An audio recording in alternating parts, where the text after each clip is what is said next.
Bonjour à toutes et bonjour à tous et bienvenue sur la chaîne Ingiro Véranda. Le petit gecko à droite, c'est pour s'abonner ou en cliquant dessus. Aujourd'hui, on parle aération, aération de l'habitat, aération de la véranda.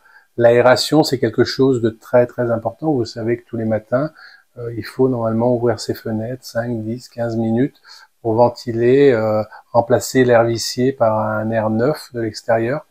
Donc c'est un domaine très très compliqué, un petit peu comme sur le Rubik's Cube que j'ai en main et que j'arrive jamais à refaire. Et c'est toute la peinture qui est derrière aussi, façon graffiti. Mais voilà, c'était pour égayer un peu le sujet.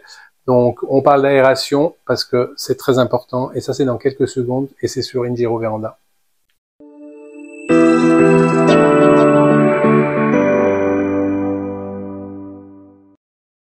Bonjour à toutes et bonjour à tous, bienvenue en automne.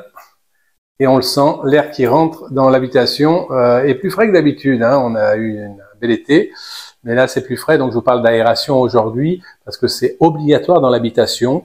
C'est important et obligatoire. Vous savez qu'il faut tous, chaque matin, ouvrir ses fenêtres 5-10 minutes dans chaque pièce pour remplacer l'air vicié.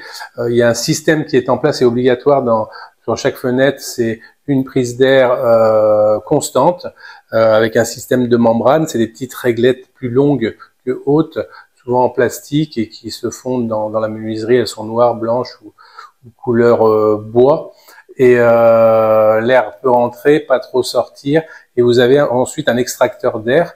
On appelle ça une VMC. Donc ça c'est électrique, c'est constant et ça attire l'air. C'est positionné dans les pièces d'eau. Donc les pièces d'eau EAU, c'est la cuisine, les WC, la salle de bain.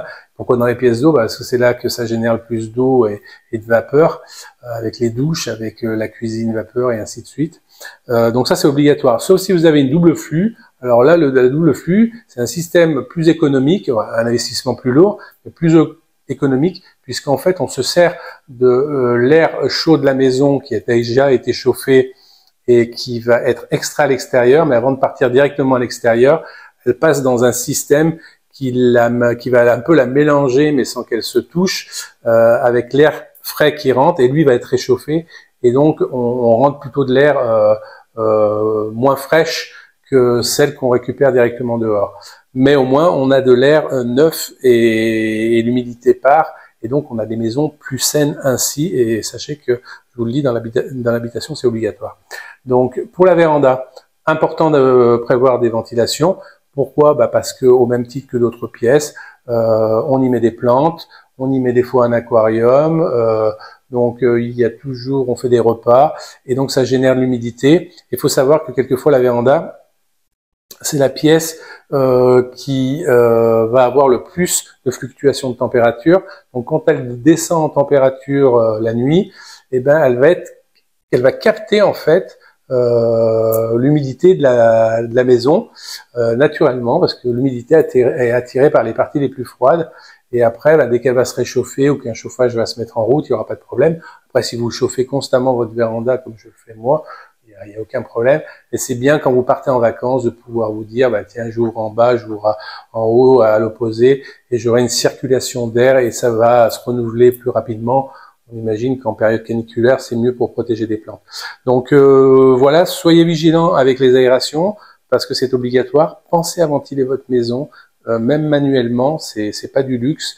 Vous y gagnerez plus qu'à y perdre parce que peut-être que vous allez chauffer il vaut mieux baisser votre chauffage de quelques degrés, surtout quand vous n'êtes pas là, et essayer de fonctionner avec un système domotique ou des systèmes connectés qui vont baisser quand vous n'êtes pas là et interagir quand vous êtes là, que de ne pas vouloir ouvrir les fenêtres parce que vous allez vous dire je vais perdre de la chaleur et c'est dommage. Non, vous ne perdez rien.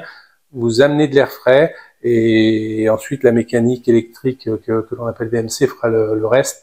Et ça, c'est une maison qui fonctionne. J'ai eu ce cas de figure-là où je m'étais même pas rendu compte parce que malade que ma VMC était tombée en panne. C'était catastrophique.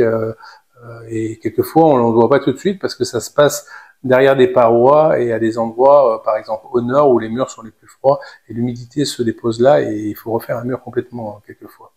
Enfin, je parle de la tapisserie ou des peintures. Donc soyez vigilants, je vous dis à bientôt, n'oubliez pas de vous abonner, c'est sur le petit gecko en bas à droite, et merci par avance, et puis à bientôt pour un nouveau sujet, toujours dans le domaine de l'habitat et des vérandas. Bye bye.